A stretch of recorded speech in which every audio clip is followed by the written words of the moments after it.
सुंदर शरद पूर्णिमा की बहुत बहुत बधाई हो।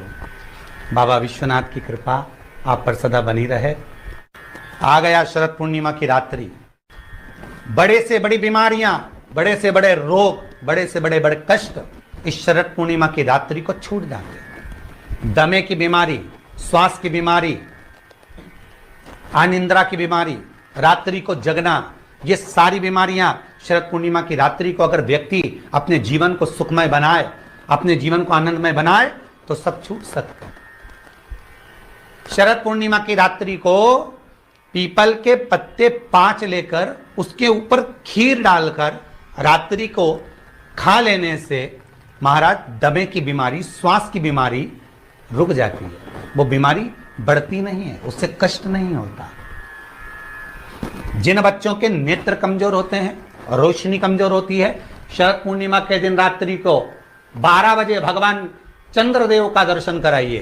5 से 7 मिनट तक नयन मिलाएं चंद्रदेव के साथ और बाद में एक पीपल के पत्ते पर खीर जो चंद्र के नीचे रखी हुई है उसी खीर को चटा दीजिए। फिर चंद्र का दर्शन कराओ, फिर खीर को चटा दीजिए। महाराज नयन की ज्योति बढ़ती है। नींद नहीं आती तो निंद्रा देवी प्रवेश करती है, निंद्रा अच्छी आती है, आनंदित होता है। महाराज जिस व्यक्ति के शरीर में गांठ पड़ जाती हो, शरीर काला पड़ जाता हो, चट्टे पड़ जाते हो या दांत खाज खुजली हो जाता हो, उसके लिए भी शरद पूर्णिमा की रात्रि को 12 बजे महाराज भगवान चंद्रदेव के लिए 21 दिए जलाए जाते हैं। उस 21 दिए की कालोच एक थाली में इकट्ठी करी जाती है। कालोच को इकट्ठी कर कर शरीर में गाय के घी के साथ में जहां जहां जगह पर चट्टे हैं, गांठ है, वहां लगाया जाता है। उसको 5 या 7 दिन लगाइए। उसके बाद में रोज प्रतिदिन लगाने के आधे घंटे बाद स्नान कर लीजिए, आराम लगना प्रारंभ हो जाता है। महाराज आज शरद पूर्णिमा की रात्रि से लेकर कार्तिक पूर्णिमा की रात्रि के बीच में जो दामोदर भगवान का, कृष्ण का, शिव का मंगल आनंद करेगा, अभिषेक करेगा, पूजन करेगा, स्मरण करेगा, उसके सारे दुख दरिद्र दूर हो जाएंगे। रात्रि को आप बड़े प्रेम से खीर बनाओ, चंद्रदेव की साक्षी में रखो, भोग लगाओ भगवान श्री हरि को। बन सके अगर लक्ष्मी की कमी है, लक्ष्मी नहीं आ रही है, व्यापार नहीं चल रहा है, तकलीफ बहुत ज्यादा है, घर में कष्ट है, कर्जा ज्यादा है, तो एक तांबे के कलश के ऊपर, तांबे के कलश में पानी भरना, कटोरी रखना, उस पर लक्ष्मी जी की मूर्ति रखना। लक्ष्मी जी की मूर्ति नहीं हो तो चांदी का सिक्का रखना। उसके सम्मुख में आप 31 दीपक 31 दीपक घी के लंबी बाती के जला देना। महाराज एक एक कमल गट्टा उस 31 दिए के अंदर डाल देना और लक्ष्मी जी का पूजन करना, लक्ष्मी जी का स्मरण करना, खीर का भोग लगाना, पान के पत्ते पर खीर रखना, 5 पत्ते पर खीर का भोग लगाना और माता लक्ष्मी से विनती करना। सुबह 4 बजे तक वो रखे रहने देना, सुबह 4 बजे वो उठाना, लक्ष्मी को वापिस तिजोरी में या सिक्का हो तो उसको अलमारी में रख देना। जो खीर बनी है वो प्रसाद के रूप में सुबह 8 बजे, 10 बजे, 9 बजे जब खाना हो प्रेम से पाना। माता जो दिए लगाए हैं वो ठंडे हो गए होंगे, उनको रखे रहने देना, बाद में काम आते रहेंगे, या दिए विसर्जन करना हो तो आपकी मर्जी है। पर वो मिट्टी के दिए लगेंगे, आटे के दिए नहीं लगेंगे, मिट्टी के दीप लगाना है आपको। 31 घी के दिए लगाना है। लक्ष्मी जी का पूजन करो, कंकु, चावल, हल्दी, मोली से, सब तरह से। शरद पूर्णिमा की रात्रि को सुख मिलेगा, आनंद मिलेगा, लक्ष्मी की वृद्धि होगी, कार्य सिद्धि होगी।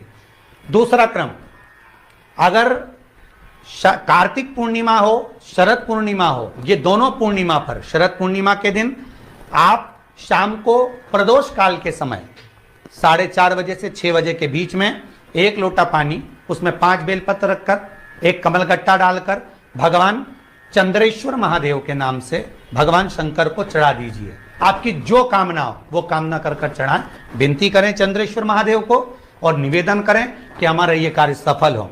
केवल शरद पूर्णिमा के दिन चढ़ाइए, कार्तिक पूर्णिमा तक क्या फल मिलता है हमको जरूर बताइए। भी शरद पूर्णिमा की रात्रि को और कार्तिक पूर्णिमा की रात्रि को गर्भवती नारी अपनी नाभि पर यदि चंद्र की दृष्टि पड़वा लेती है तो बच्चा विकलांग पैदा नहीं होता है। गर्भ से जो बालक होगा श्रेष्ठ होगा, विद्वान होगा, चतुर होगा, पढ़ने में होशियार होगा, क्योंकि ये चंद्र की किरणें जब समुद्र में उछाल ला सकती हैं तो आपके जीवन में भी तरक्की ला सकती है, उछाल ला सकती है। शरद पूर्णिमा से कार्तिक पूर्णिमा के बीच में प्रयास करना।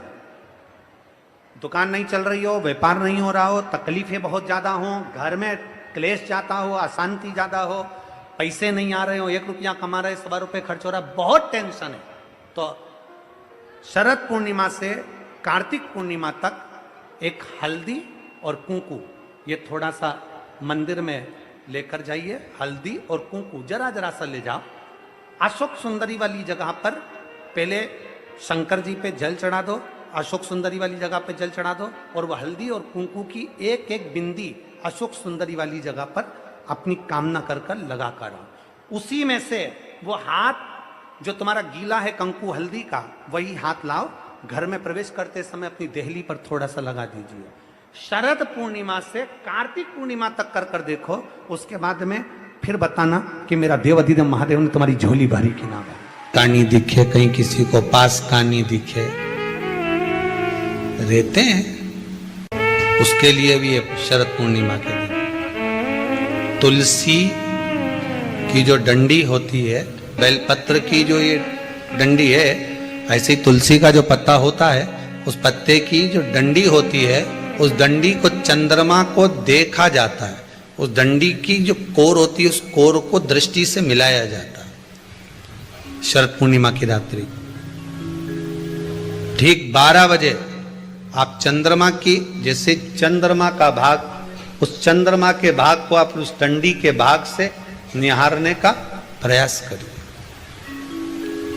मारा घर में आई है, घी का दिया लगाई है, उस घी के दीप को लगाने के बाद पूर्णिमा के दिन उस पर एक प्लेट थोड़ी तिरछी कर रख दो, जिससे उसकी कालोच काई की, उस दीप की, घी के दीप की कालोच उस प्लेट पर आ जाए।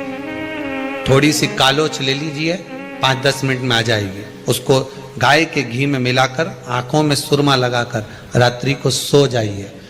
3 दिन बाद आप महसूस करेंगे कि नेत्र की ज्योति बढ़ना प्रारंभ हो रही है। पूर्णिमा का जो चंद्र है वो विशाल का है, और उस चंद्र की पूर्णता में हमारी अभिलाषाएं भी पूर्ण हो। अब पूर्णिमा के व्रत में आपने कई बार किताब पढ़ी होगी पूर्णिमा की, या आपने व्रत किया होगा, या पूर्णिमा का व्रत आप धारण करे होगे, तो उसमें पूजन कौन से भगवान की होती? पूर्णिमा के व्रत में केले के खंभ लगाकर पूर्णिमा का जो उद्यापन होता है, पूर्णिमा की जो पूजन होती है, उस पूजन में शंकर और पार्वती की पूजन की जाती है। शंकर और पार्वती का पूजन क्यों करा जाता है पूर्णिमा के व्रत में? क्योंकि शिव और माता पार्वती ही केवल एक ऐसे हैं जिन्होंने अपूर्ण लक्ष्मी को भी पूर्ण बना दिया था। किसको पूर्ण बनाया है? लक्ष्मी। शरद पूर्णिमा के दिन अगर आप शंकर भगवान को 1 लोटा पानी अगर शिव को समर्पित कर रहे हो, श्वेत पुष्प को रखकर शंकर जी के ऊपर सफेद फूल को चढ़ाकर अगर 1 लोटा जल भी, एक पात्र जल भी शंकर को समर्पित कर रहे हो, तो ये लक्ष्मी के लिए ही तो कर रहे हो। और कौन सी लक्ष्मी? पूर्ण लक्ष्मी। पूर्ण लक्ष्मी। आपको पहले भी कथा में कहा, एक बार भगवान विष्णु के सामने लक्ष्मी मैया ने बहुत तेज स्वर में कह दिया था, नारायण, दुनिया के लोग आपका नाम जपते हैं, दुनिया के लोग नारायण नारायण कहते हैं, दुनिया के लोग आपका भजन करते हैं, पर सत्य मायने में कहूं ना तो मेरे बिना दुनिया के लोगों की नहीं चल सकती, मेरे बिना दुनिया नहीं चल सकती, संसार मेरे बिना नहीं चल सकता। भगवान विष्णु ने कहा ये तो गलत है लक्ष्मी आपका कहना। एक दिन लक्ष्मी को अहंकार आ गया, अहंकार के संबोधन जब माता लक्ष्मी करने लगी तो भगवान, उसी समय पर भगवान विष्णु को क्रोध आ गया, और भगवान विष्णु ने कह दिया, लक्ष्मी तू इतनी बड़ी बड़ी बात कहती है कि तेरे बिना नहीं रह सकती संसार, मैं तुझे।